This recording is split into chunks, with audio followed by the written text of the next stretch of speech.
Dumepensa si Health Secretary Ted Herbosa sa viral video kung saan sinabi niyang bahala na ang LGU na magpaliwanag sa mga nakatengang Super Health Center. Nasa frontline ng balitang yan si Gerard de la Peña. At least tayo nag-expose. Well, it's better tayo nag-expose kesa tayo in-expose. Bahala na sila magpaliwanag si LGU. Viral ang bahagi ng live stream na yan kung saan maririnig si Secretary Ted Herbosa habang ini-inspeksyon ng isang nakatiwangwang na Super Health Center. Marami ang nagtaas ng kilay sa komentong yan dahil tila naguhugas kamay daw ang ahensya. Deleted na ang video at agad nagpaliwanag ang kalihim. The problem in government is that I get all the blame.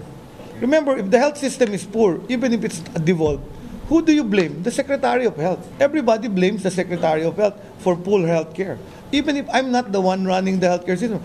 Una nang ininspeksyon ng DOH ang hindi tapos na Super Health Center sa Marikina at ang delayed na pagbubukas ng isa pang health center sa Antipolo. Parehong nagtuturuan ng DOH at ang dalawang LGU kung sino ang may pagkukulang.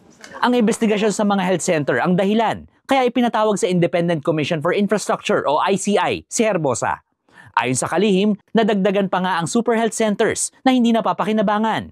Mula 297, nadagdagan pa ito ng 3. Ayon kay Herbosa, sinabihan siya ng ICI na ipagpatuloy ang investigasyon. Inirekomenda rin ng ICI na dapat humingi ng tulong ang DOH sa taong bayan para matukoy ang iba pang palyadong health center. Pera naman to ng mga taong bayan.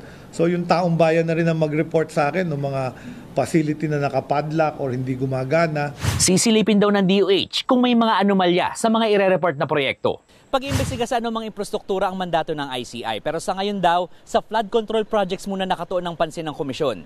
Mahigit 200,000 flood control projects pa ang kailangan imbestigahan. Pero kapag nagkaroon na raw ng kapasidad ng komisyon, ay masisilip na rin ang iba pang proyekto. Sa labas naman ng ICI, isang grupo ang nagprotesta. Panawagan nila ang mabilis na pagresolba sa korupsyon at pagsasapubliko ng mga pagdinig ng komisyon. Nagbabalita mula sa Frontline, Gerard de la Peña, News 5. Mga kapatid, Julius Babaw po.